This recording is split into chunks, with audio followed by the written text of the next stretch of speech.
सुबह जदों काउंटिंग शुरू हुई तो लग्या कि एग्जिट पोल के आंकड़े बिल्कुल सटीक बैठे ने ते लग्या कि हरियाणा की सत्ता ते कांग्रेस कब्जा करने वाली है।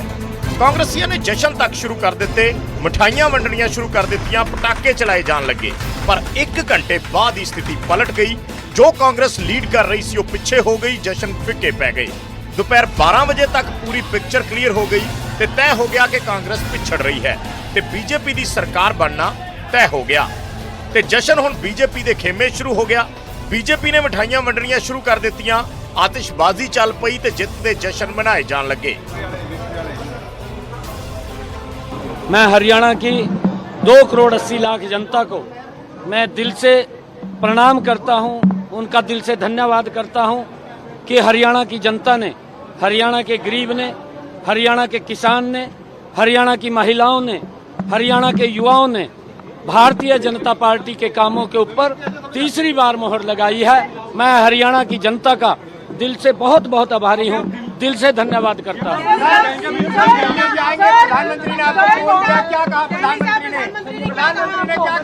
अरे ये सारा काम प्रधानमंत्री जी का है। प्रधानमंत्री जी के नेतृत्व के अंदर उनका आशीर्वाद है और उनके आशीर्वाद से ही हम आगे बढ़ रहे हैं। जो उनकी नीति है, जो उनकी आशीर्वाद दिया है, आशीर्वाद दिया है, ये आशीर्वाद दिया है। पर देखिए, मुझे विश्वास था और मैं लोगों के बीच में जो उनका आशीर्वाद, जो प्यार, गरीब का, किसान का, महिलाओं का आशीर्वाद जो मुझे मिल रहा है, युवाओं का आशीर्वाद मिल रहा था, मैं उस हौसले के ऊपर मैं कह रहा था कि भारतीय जनता पार्टी तीसरी बार बड़े मैंडेट के साथ अंबाला कैंट तो फिर तो जित दर्ज कराने वाले अनिल विज हुण दावा कर रहे हैं कि उन्होंने तो पहला ही भविष्यवाणी कर दी सी कि भाजपा ही जीतेगी। ये नब्ज नहीं पता। मैं पहले दिन कह रहा था कि कांग्रेस साफ होएगी, इनकी दुर्गति होगी, और ये नाच रहे थे और जलेबियों की फैक्ट्री खोल के और उस जलेबियां बांट रहे थे और हमारे मुख्यमंत्री को भी जलेबी भेंट करने की बात कर रहे थे। इनको जनता की नब्ज नहीं पता। ये तो एयर कंडीशन कमरों में रहते हैं, हम जनता में रहते हैं। देखो, राहुल गांधी ने जो जलेबियों की फैक्ट्री लगाई थी उसकी आज लेबर भाग गई है और फैक्ट्री को लग गया ताला। उधर कांग्रेस से नतीजे स्वीकारन नूं तैयार नहीं ते ईवीएम ते सवाल चक्के जा रहे ने। इस तरह का नतीजा कहीं भी धरातल पे नहीं दिख रहा था। आप लोग भी गए, हम लोग भी गए, सब घूम रहे थे। कोई ये नहीं मान सकता कि हरियाणा में इस तरह का अप्रत्याशित नतीजा आएगा। हम सब अचंभित हैं। ये अगर एक लाइन में इसको कहा जाए तो ये तंत्र की जीत है और लोकतंत्र की हार है। हम इसे स्वीकार नहीं कर सकते। पार्टी विरोधी लहर के बावजूद हरियाणा च बीजेपी की परफॉर्मेंस काबिले तारीफ रही। पिछलियां विधानसभा चोणां च बीजेपी के कोल 40 सीटां सी ते 2014 च बीजेपी 47 सीटां ते जित्ती सी। Bureau report, news 18 Punjab.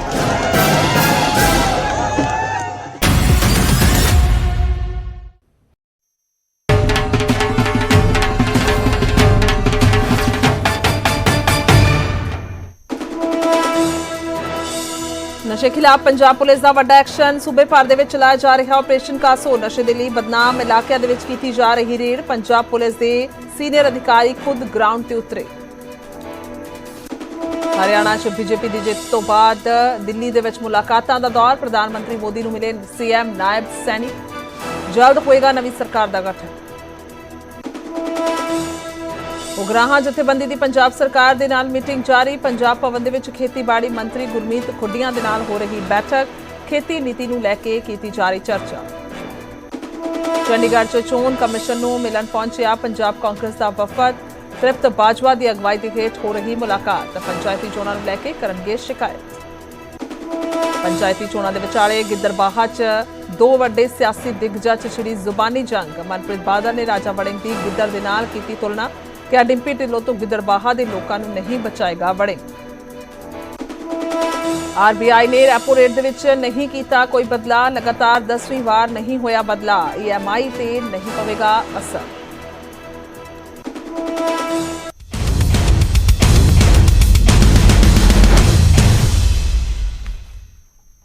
ਸਤਿ ਸ਼੍ਰੀ ਅਕਾਲ। ਸਮੇਂ ਦੇ ਬੁਲੇਟਿਨ 'ਚ ਸਵਾਗਤ ਹੈ। ਮੈਂ ਤੁਹਾਡੇ ਨਾਲ ਗੁਰਜੋਤ ਸੰਧੂ। ਸ਼ੁਰੂਆਤ ਕਰਦੇ ਬੁਲੇਟਿਨ ਦੀ। ਹਰਿਆਣਾ ਦੇ ਵਿੱਚ ਬੀਜੇਪੀ ਦੀ ਜਿੱਤ ਤੋਂ ਬਾਅਦ ਮੁਲਾਕਾਤਾਂ ਦਾ ਦੌਰ ਜਾਰੀ ਹੈ। ਸੀਐਮ ਨਾਇਬ ਸੈਣੀ ਨੇ ਪੀਐਮ ਮੋਦੀ ਦੇ ਨਾਲ ਮੁਲਾਕਾਤ ਕੀਤੀ ਹੈ ਤਾਂ ਨਵੀਂ ਸਰਕਾਰ ਦੇ ਗਠਨ ਨੂੰ ਲੈ ਕੇ ਚਰਚਾ ਕੀਤੀ ਗਈ ਹੈ। ਕੇਂਦਰੀ ਮੰਤਰੀ ਜੇਪੀ ਨੱਡਾ ਨੂੰ ਵੀ ਮਿਲਣਗੇ। ਭਾਜਪਾ ਦੇ ਕਈ ਹੋਰ ਸੀਨੀਅਰ ਲੀਡਰਾਂ ਦੇ ਨਾਲ ਵੀ ਮੁਲਾਕਾਤ ਕੀਤੀ ਜਾਏਗੀ ਤਾਂ ਜਨਾਦੇਸ਼ ਯਾਨੀ ਕਿ ਸਾਫ਼ ਤੌਰ ਤੇ ਲੋਕਾਂ ਦੇ ਵੱਲੋਂ ਜਿਹੜੀਆਂ ਵੋਟਾਂ ਪਾਈਆਂ ਗਈਆਂ ਉਸ ਦੇ ਵਿੱਚ 39.8% ਵੋਟਾਂ ਭਾਜਪਾ ਨੂੰ ਪਈਆਂ ਨੇ ਔਰ ਇਸ ਦੇ ਵਿੱਚ ਜਿਹੜੀਆਂ ਸੀਟਾਂ ਨੇ ਉਹ ਕੁੱਲ ਮਿਲਾ ਕੇ ਬਹੁਮਤ ਦੇ ਲਈ ਆਈਆਂ ਯਾਨੀ ਕਿ 48 ਸੀਟਾਂ ਦੇ ਨਾਲ ਬਹੁਮਤ ਦੇ ਨਾਲ ਹੁਣ ਹਰਿਆਣਾ 'ਚ ਭਾਜਪਾ ਦੀ ਸਰਕਾਰ ਬਣਨ ਜਾ ਰਹੀ ਹੈ। ਹਾਲਾਂਕਿ ਇਹ ਵੀ ਜ਼ਿਕਰਯੋਗ ਹੈ ਕਿ ਕਾਂਗਰਸ ਨੂੰ ਵੀ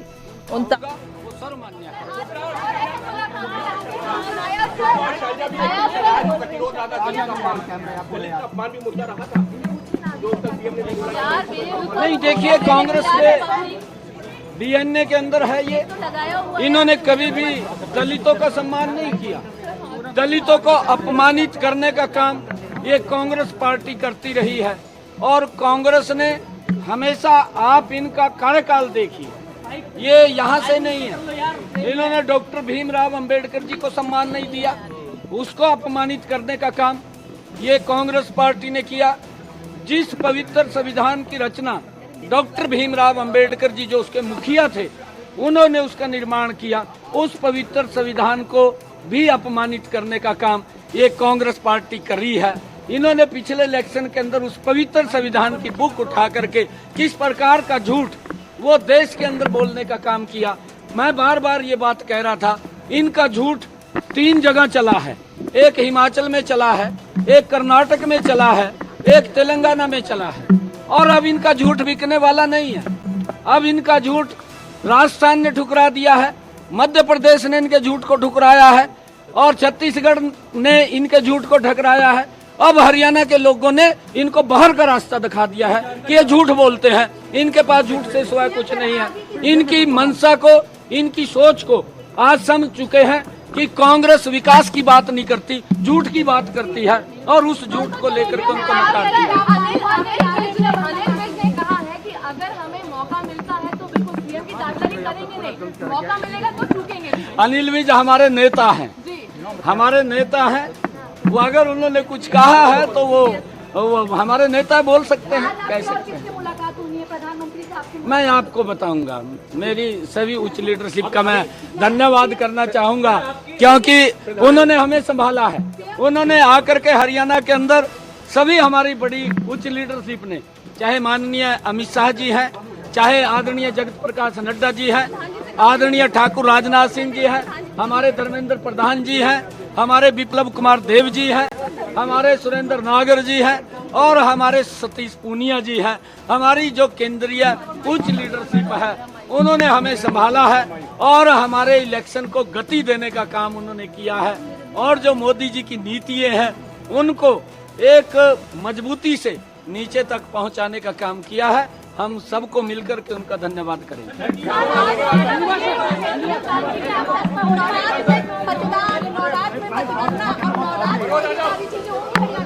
जी नवरात्र में मतदान और नवरात्र में मतगणना, अब नवरात्र में ही शपथ और तमाम चीजें होंगी हरियाणा?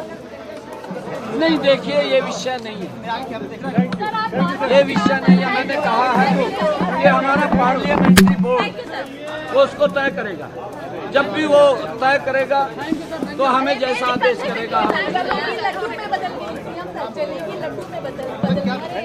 नहीं, हमारी जलेबी हरियाणा की बहुत ही फेमस है। मेरे गोहाना की जलेबी बड़ी फेमस है, परंतु जो व्यक्ति ने प्रेजेंट किया है कि उसकी फैक्ट्री लगेगी, उसका ये होगा, जलेबी के ऊपर बड़ी राजनीति की है। जलेबी हमारे हरियाणा में कई प्रकार की होती है।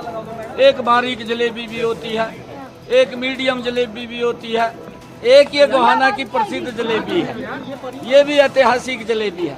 परंतु इस हमारी जो हरियाणा का कल्चर है, हरियाणा की हमारी संस्कृति है, हमारे हरियाणा का जो खान पान है अलग अलग क्षेत्र में अलग अलग है। कहीं की बर्फी फेमस है, कहीं की अमृति फेमस है, कहीं का घेवर फेमस है, कहीं का हमारा जो घेवर के साथ साथ फिरनी है वो फेमस है।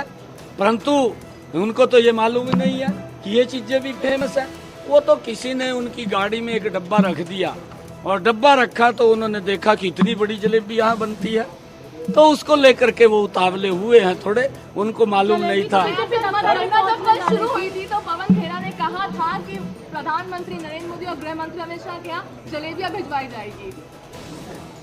नहीं, क्यों नहीं भिजवाई? उन्होंने भिजवानी चाहिए थी। नहीं, हम भिजवा देंगे पवन खेड़ा के यहाँ, हम भिजवा देंगे। हमारे माननीय अध्यक्ष जी आप जलेबियां पवन खेड़ा के यहाँ और कांग्रेस के यहाँ पहुँचवाइए, जलेबियां जानी चाहिए वहाँ पे। जेजेपी इतनी बुरी तरह क्यों पिट गई, क्या वजह रही? क्षेत्रीय पार्टियां चल नहीं पाई चुनाव में। है जी, क्षेत्रीय पार्टियां क्यों पिट गई चुनाव में? इनेलो, जेजेपी, आम आदमी पार्टी, ये सब निपट गई चुनाव में। आम आदमी तो भ्रष्टाचार की दलदल में फंसी हुई पार्टी है, वो तो कांग्रेस से आगे है, और कांग्रेस और आम आदमी पार्टी का दोनों का आपस में तालमेल है। ये तो उनकी सीटों को लेकर के झगड़ा हुआ, नहीं तो लोकसभा में तो दोनों गले मिल गए थे, एक दूसरे को गाली भी देते थे, विधानसभा में भी मिलने वाले थे।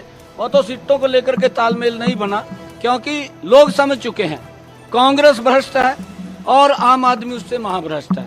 अगर कांग्रेस को महाभ्रष्ट कहे तो आम आदमी भ्रष्ट है, दोनों एक दूसरे के अनुरूप हैं। इनेलो, जेजेपी का खाता नहीं खुला। देखिए, उनको आप पूछ सकते हैं। हमने तो बार बार ये कहा है, INLD के नेताओं को भी कहा है कि भाई थोड़ा जोर मारिए, जोर मारना चाहिए। लंबे समय तक आप लोग सत्ता के अंदर रहे हैं, परंतु वो उतना कवर नहीं कर पाए। ये पार्लियामेंट की वोट पैक्ट है।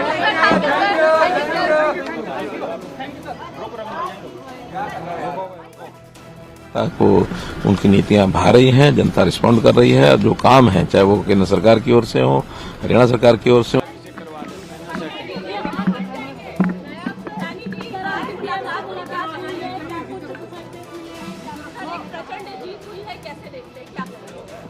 देखिए, इस प्रचंड जीत का जो श्रेय है वो श्रेय आदरणीय नरेंद्र मोदी जी को जाता है, जिन्होंने पिछले 10 वर्षों में ऐसी नीतियां, ऐसी योजनाएं चलाई हैं जिसका लाभ गरीब व्यक्ति को भी मिल रहा है, जिसका लाभ किसान को भी मिल रहा है, जिसका लाभ युवा को भी मिल रहा है और जिसका लाभ महिला को भी मिल रहा है। इस प्रकार की योजनाएं आदरणीय मोदी जी ने वो हर वर्ग के लिए चलाई हैं। उसका परिणाम है, उन नीतियों का परिणाम है, मोदी जी की ये लोकप्रियता का परिणाम है। मोदी जी को देश के लोग प्यार करते हैं, मोदी जी को देश के लोग स्नेह करते हैं, और उसका परिणाम है भारतीय जनता पार्टी हरियाणा के अंदर तीसरी बार प्रचंड बहुमत से वो आई है। और हरियाणा के लोगों का मैं दिल से धन्यवाद करता हूं कि जिन्होंने मोदी जी की नीतियों के ऊपर मोहर लगाई है। मैं सभी का आभार व्यक्त करता हूं। मैं अपने हरियाणा के भारतीय जनता पार्टी के सभी कार्यकर्ताओं का भी मैं दिल से आभार व्यक्त करता हूं, जिन्होंने इतनी कड़ी मेहनत और सरकार की डबल इंजन की नीतियों को जन जन तक पहुंचाने का काम किया है। मैं उन सब कार्यकर्ताओं को भी दिल से आभार व्यक्त करता हूं, उनको धन्यवाद देता हूं कि उनकी मेहनत के कारण हम तीसरी बार सत्ता में आए हैं। आदरणीय प्रधानमंत्री जी से शिष्टाचार मुलाकात हुई है, क्योंकि मैंने हरियाणा की जो प्रचंड जीत हुई है उसके बारे में आदरणीय प्रधानमंत्री जी को बताया है। और मैंने कहा है प्रधानमंत्री जी को कि आपको हरियाणा के लोग बहुत प्यार और स्नेह करते हैं, और उसका परिणाम है कि आज तीसरी बार भारतीय जनता पार्टी को इतनी बड़ी सीटें दे करके ये तीसरी बार देखिए, जो EVM के ऊपर सवाल उठाने वाले लोग हैं, मैंने 4 रोज पहले कहा था, जो यहाँ पर सर्वे की रिपोर्ट आ रही थी, उस सर्वे की रिपोर्ट के अंदर एक तरफा कांग्रेस के पक्ष में माहौल था। कांग्रेस इस प्रकार का वातावरण बना रही थी, झूठ का बवंडर खड़ा कर रही थी कि हम सत्ता के अंदर आ गए हैं। और मैंने बार बार इस बात को कहा, मेरी कोई भी बाइट आपने देखी होगी, सुनी होगी, मैंने ये बात कही है कि हमने इतना काम किया है पिछले 10 वर्षों में आदरणीय मोदी जी के नेतृत्व में, और मुझे पूर्ण विश्वास है कि हरियाणा के अंदर तीसरी बार बहुत बड़े मैंडेट के साथ एक तरफा जीत भारतीय जनता पार्टी की होगी। और वो साबित हरियाणा के लोगों ने कर दिया है। वो जो सर्वे की रिपोर्ट थी, उस रिपोर्ट को आप लोगों के सामने है। मेरे को ये भी पूछा गया था, जब पत्रकारों ने ये पूछा था कि सर्वे ये दिखा रहे हैं, मखा सर्वे की अपनी रिपोर्ट होती है, उनका अपना आंकलन होता है। मैं उसके ऊपर कुछ नहीं बोलना चाहता, परंतु मेरा भी आंकलन है, क्योंकि मेरा आंकलन ये है कि मोदी जी ने जो काम किए हैं, मुझे पता, उन्होंने गरीब के लिए 5 लाख रुपए का आयुष्मान कार्ड दिया है। आज गरीब व्यक्ति को इस बात की चिंता नहीं है कि उसके इलाज के लिए पैसा कहां से आएगा। ये सम्मान अगर कोई दे रहा है तो नरेंद्र मोदी की ही योजना है, जो गरीब व्यक्ति को संबल बनाने का काम मोदी जी कर रहे हैं। इस बारे में मुझे नहीं मालूम है, मेरे को नहीं देखिए, मेरी जो ड्यूटी थी मैंने वो पूरी की है। ये हमारा पार्लियामेंट्री बोर्ड तय करेगा। अभी हमारे ऑब्जर्वर भी आएंगे, वो ऑब्जर्वर और मुझे नहीं मालूम है, वो केंद्र तय करेगा, हमारा पार्लियामेंट्री बोर्ड तय करेगा। विधायक दल अपना नेता चुनेगा, किसको चुनेगा किसको नहीं चुनेगा। जिसको भी चुनेगा, हमारी पूरा का पूरा विधायक दल, हमारे यहाँ कोई किंतु परंतु तो है नहीं। हमारे यहाँ कोई ये भी नहीं कहता कि ये जो पार्लियामेंट्री बोर्ड का आदेश होगा वो सिर माथे के ऊपर होता है। और